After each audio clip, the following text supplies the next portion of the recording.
Welcome to another episode of Pairings with the PCC. I'm Susan Medley, the music director of the Pittsburgh Concert Chorale, and I'm joined by our wondrous chorale accompanist, Bryan Sable. Hey, hi, everybody. So good to see your face. I know, it's so good to see you too. I feel like I haven't seen you in ages. It's crazy. It's just ridiculous, you know? Since March 1st. Yeah. It's just, we did Carmina Burana, and then we had one rehearsal for our Pops concert. And that was, which I didn't get to do. No, that's right. You were so sick. I was so sick. That last performance of Carmina, you were so sick. You haven't been tested to see if you have the antibodies, do you? Because I didn't get the antibody test, but I don't know if that wasn't COVID. I would hate to see what it really is. I was the sickest I've ever been. Yeah, and I felt so bad because our February 28th performance, you were still pretty good. But I was not feeling great, but you were functioning, but oh my gosh, yeah. I walked into that March 1st that afternoon. I thought, oh my gosh, I'd never see, because you're always bubbly and upbeat, and you. Susan, I'm not kidding when I tell you, I could literally feel every hair on my head. I could feel, it was just bad. It was not good. And it hung on for a long time. I did not fully recover until like the middle of April. Oh gosh, that's why I wonder, that was right at the start of when things were starting to happen here in the United States, and doctors weren't testing for it immediately but I wouldn't be surprised at all if that isn't what you had. Yeah, it was scary. Oh gosh. But we're on the other side of it, We're on the other side of it, thank God. You look fabulous, and here we are with another Pairings with the PCC. Now, for those of you who might be joining us for the very first Pairings with the PCC, what we're doing is we are looking back at the Pittsburgh Concert Chorale's past concerts and kind of highlighting some of the greatest hits from those concerts. And of course, we're calling them Pairings with the PCC because we are drinking something that goes well. Oh, Susan, what do you have there? That looked really intriguing. You know what? This is fabulous. This is the concert that we're going to be reviewing today. Is our Pops concert from 2016, which was called I Could Have Danced All Night. So much fun. Oh my gosh, wasn't that fun? And all of the songs either were dances or they had dance in the title or something. Well, it's hard to find drinks with dance names. This is a Tangotini. And let me tell you, a Tangotini, this is so good. It's 3 parts spiced rum, 2 parts coconut rum, and 1 part banana liqueur. Oh. So how many of those until you're on the banana floor? That's what I'm wanting to know. I'm thinking it might be 1. This is really potent stuff, but oh my gosh, it tastes like an island in a glass. It sounds amazing. Yeah, in fact, I have to have another sip. It's so good. Yes. Now, nice. What are you drinking? Well, you know what? I've not been having any alcohol or anything because I'm kind of on a little bit of a weight loss journey. Right, so I'm on your weight loss journey. Yeah, so I'm just having, I'm calling it the Sable Shuffle, which is just the finest tap water mixed with, what I've been doing a lot of, Susan, I've not even been having soda. So it's just some wonderful ingestible essential oils. I've got grapefruit, lemon, and lime oil with a little bit of monk fruit sweetener, and it's the most refreshing, amazing thing ever. Oh, that's great. Oh yeah, it tastes great. That's wonderful. So you are setting a fine example for anyone watching this. Whereas well, and so are you. Not. Hey, listen, honey, it's 2020. You live your best life. Hey, you know what? We all this year keeps on giving. So we're gonna But you know what? Good for you, because I know you posted on Facebook not too long ago you're like over 1,000 miles between biking and walking since things started. It's just been, I've normally pre-COVID, being so busy having a school job and a church job and PCC and all the other stuff, I don't have time to really, walk in my neighborhood or things like that. So I really started and just made it a focus at the beginning of March that I was going to be active every single day. And by goodness, I've put almost 1,250 or so miles on my feet since March. So it's been great. That's incredible. And you know what? Your neighborhood is hilly. Not that I need to tell you that. It sure is. I jokingly tell people, because I like to talk on the phone while I walk, and I always tell people, like, the safe word is something ridiculous, like Braunschweiger or something. Like, if I don't say that word, I'm okay. I'm just out for a walk. Because we've got some hills that are like Mount Washington status, Yeah. I mean, it's pretty intense, but it's been so much fun. Good for you. That's amazing. Thanks. You're inspirational. I wouldn't go that far. Yes, you are. If you're exercising and losing weight and all that, meanwhile, I'm going to have another sip of my Tango tea. Hey, go for it. And you know what? Before long, your cheeks are going to match the rosiness of your blouse. So I know. They will. Color there. Well, the concert we're going to look at, as I said, was I Could Have Danced All Night. So much fun. Such great pieces. And we opened it with what do they call this? The title track, I Could Have Danced All Night, which was from the Broadway musical, My Fair Lady. Lerner and Loewe wrote it in 1956. And this is a fun fact. Do you know who the first Eliza Doolittle was on Broadway? Oh, goodness. I didn't know there was going to be a quiz. I'm sorry, I should have filled you in. I feel like I should really know this, and I feel like all of my cards are going to be revoked. Sound of Music, that's a hint. Oh, Julie Andrews? Yeah, she was the first No. to do it. Yes, she was. And here's another fun fact. She was on Broadway, but she wasn't a big movie star. So when they made My Fair Lady into a movie, they didn't cast her as Eliza Doolittle. They cast Audrey Hepburn. Oh. Who could not sing. So Marnie Nixon sang, and Audrey Hepburn just lip synced. And it was a snub to Julie Andrews because, she had made the role famous on Broadway. But here's where it gets really interesting. Later that same year, played Mary Poppins. And guess who won the Best Actress Oscar that year?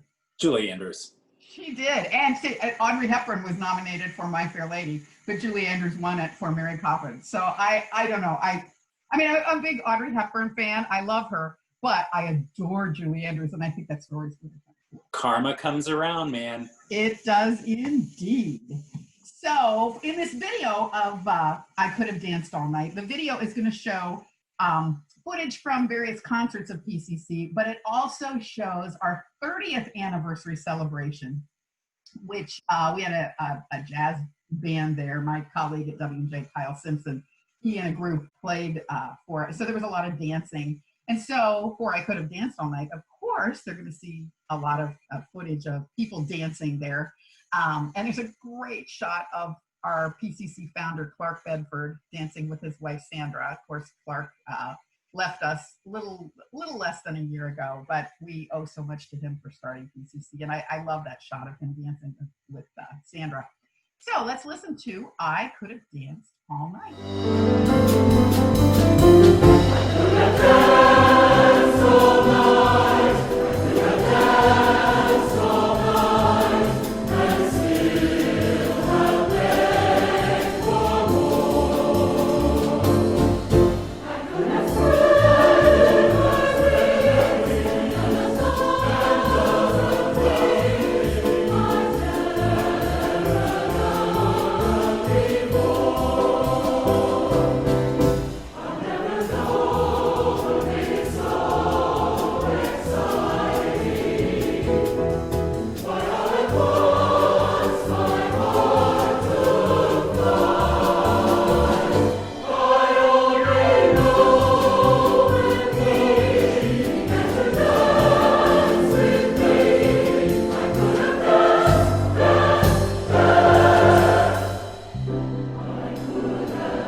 I love that number so much.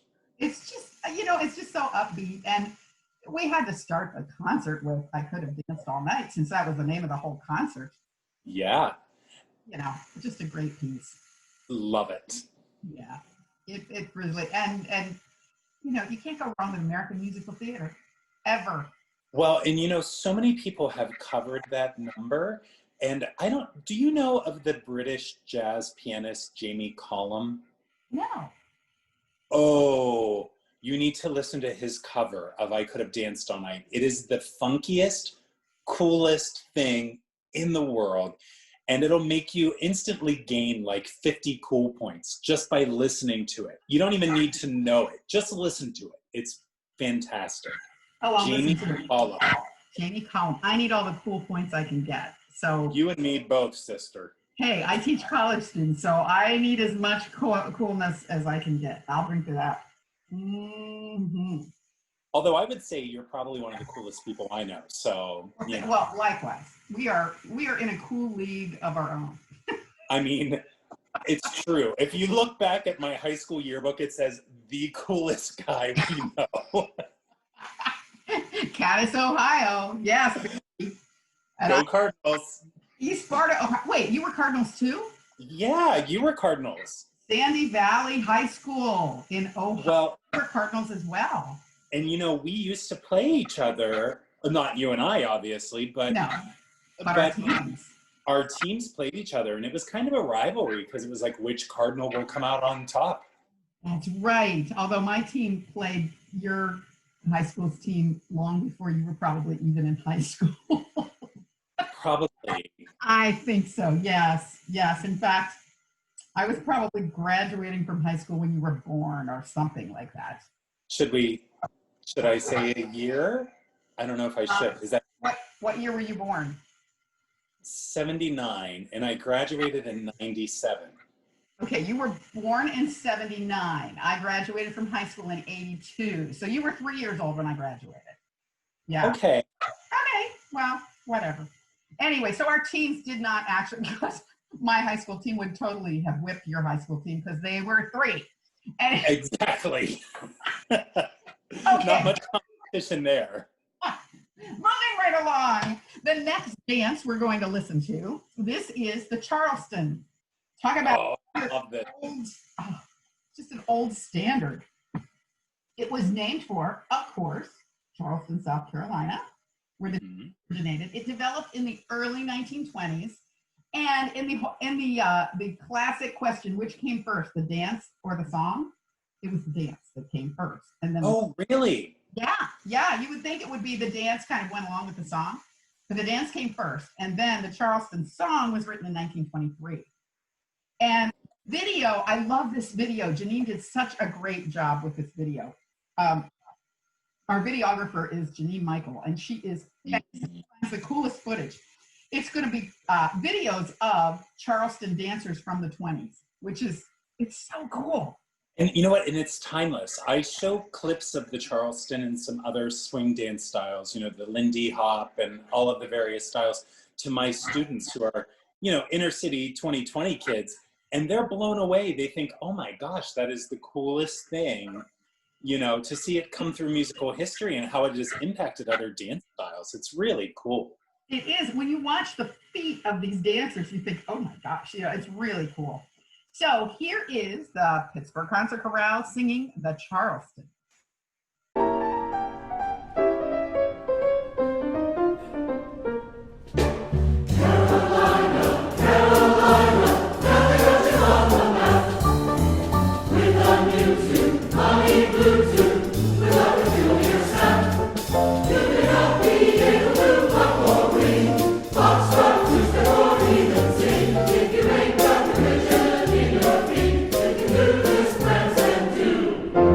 Yeah.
So much energy, so much fun. So much fun. I mean, I love that old footage. It just really, it puts you right there in the whole flapper era. Yeah. You know, it's great. I almost wore a fascinator today, but I decided against. Oh, but you would have looked so fabulous in a fascinator. A fabulous fascinator. Indeed. Fascinator. A little alliteration. Well, this next one is a big kind of switch over from the Charleston. I love this number. So do I. Tango to Evera. Oh, which, by the way, I am drinking a Tango-tini. Tango-tini. Mm-hmm. La la la la la. La la la la la. Pairs perfectly with the Tango to Evera. Evera is a historic. Is it ahistoric and historic? I never know which way to do that. I don't know either. I think it can flip-flop, can it? I think it can, and it depends on what source you consult. But right, for being high English, I believe it's an historic. An historic city in Portugal. And this piece was originally an instrumental piece done by the Canadian Celtic musician Lorena McKennitt. And then Canadian conductor John Washburn, he had the Vancouver Chamber Choir. He wrote a choral arrangement of it. So that's what I'm doing on this recording.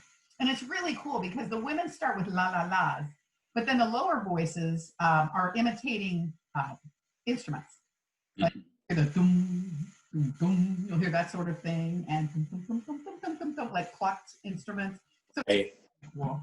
And then we have the fabulous Kristin Ogden as a soloist singing a beautiful descant. Beautiful voice. I am so blessed to have her and her sister and her dad in my church choir. Yes. It's such a musical family. They're like the Von Trapps. They really are.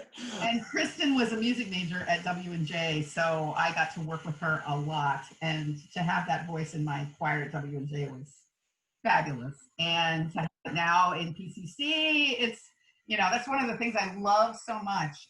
When my students at W&J, when they graduate, if they stay in the area, many of them come and sing with us in PCC. And it's, you know, it's so great to still get to have them in my life.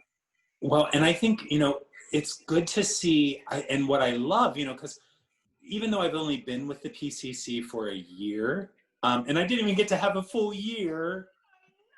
But I mean, it seems like you've been part of the family because you played for so many of our Pops concerts. Well, you know what? That's what I was going to say, because I looked back. Do you know I started playing Pops concerts with you in 2011?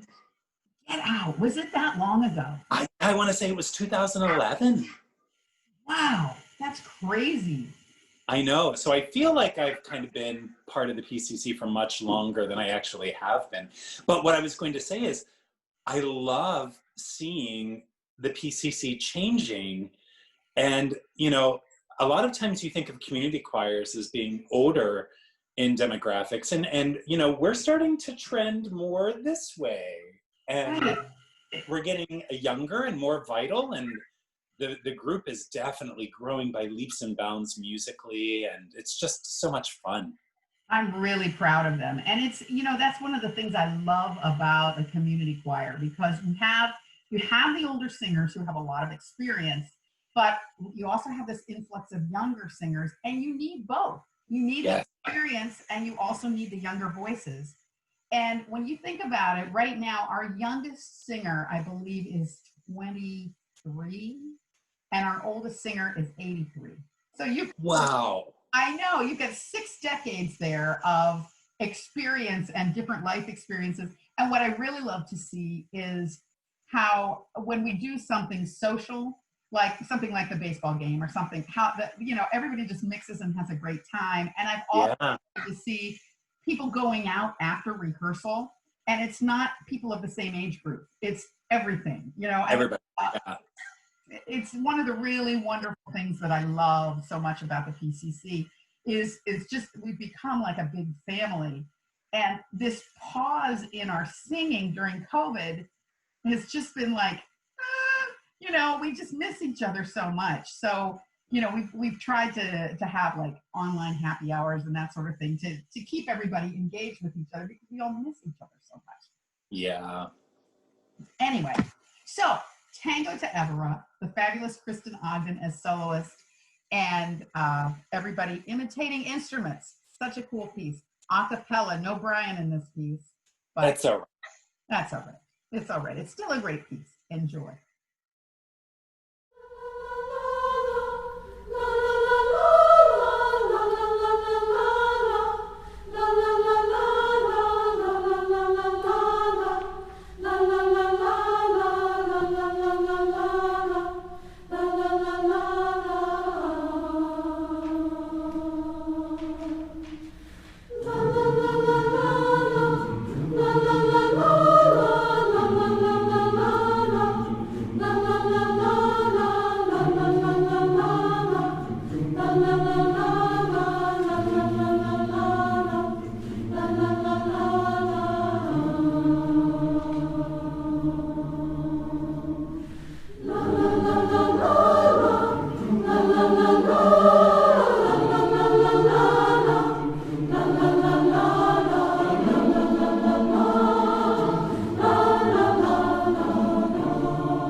Doesn't that piece just kind of put you in sort of an alternate universe or something? It is so beautiful. So beautiful. It is. And just, I mean, Kristin's work there on the solo is so just lovely. Really, really gorgeous. Well, now a total transition between Tango to Evora. We're going to finish today with Step in Time from Mary Poppins. We've come full circle from I Could Have Danced All Night and Julie Andrews to Mary Poppins and Julie Andrews. Who would have guessed? Who would have guessed? Although Julie didn't actually sing this in Mary Poppins. It was right. That Chimney Sweeps, I think, did it.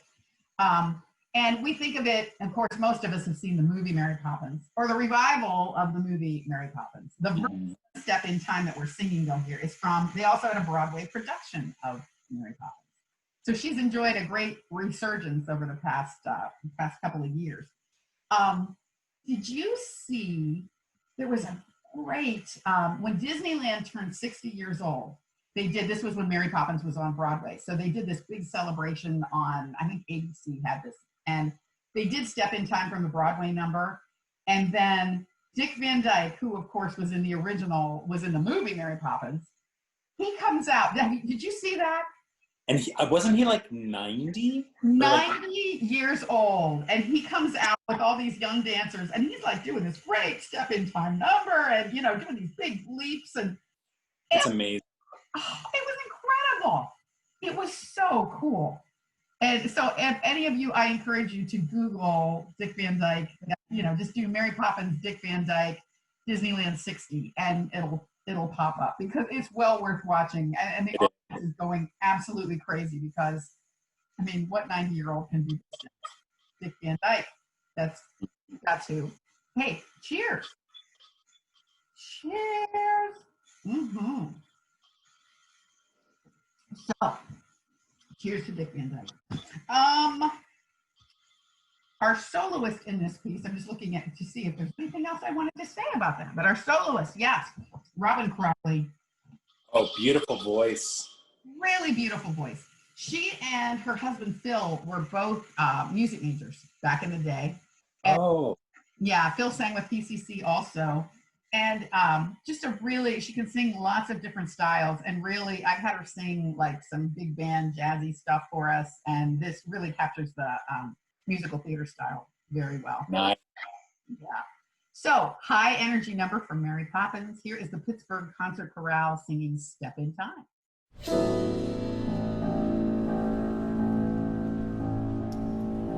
Brush away the dirt and soot. Brush away your tears. Cobwebs that aren't swept away. Hang around for years. We may look on such guitar as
You know what, though? I must tell you, when you sent me the score to that, I thought, my goodness, how many key changes does this thing have? True. It's true. Every single verse, it's like one half step higher, each one. And you know, I don't play in B major, but it was definitely in B major for a little while. I remember that. It was. And it was kind of like the Barry Manilow version, because every that half step key change, every single. But so much energy, so much fun. Oh, so much. And I love the big accelerando at the end where everything just gets faster, faster, faster, faster. Yeah. Yeah, as I recall, we ended the concert. I could have danced all night with Step in Time, because it was just so much fun. And well, Bryan, thank you for joining with. Thank you for having me again. I miss you so much. I miss the choir. I miss making music with 100 of our closest friends. I know, me too. And hopefully we will get back to this as soon as possible. Of course, the board decided, you know, we all made the decision, really. It was sort of made for us to suspend all of our in-person events for 2020, because right now it just is not safe to make music together, sadly. So fervent hope is that in 2021 we can get back to singing together, I know, and making music, because it's so vital to who we are and what we love. But we hope that these PCC, with the PCC, is a way for you to kind of enjoy what the Pittsburgh Concert Chorale does, and to bring us all together, at least for a little while. And we really appreciate you all joining us, and hope to see you again. Bryan, cheers. I'll drink to that. It was good seeing you. Great to see you too. Thanks, everybody. See you next time.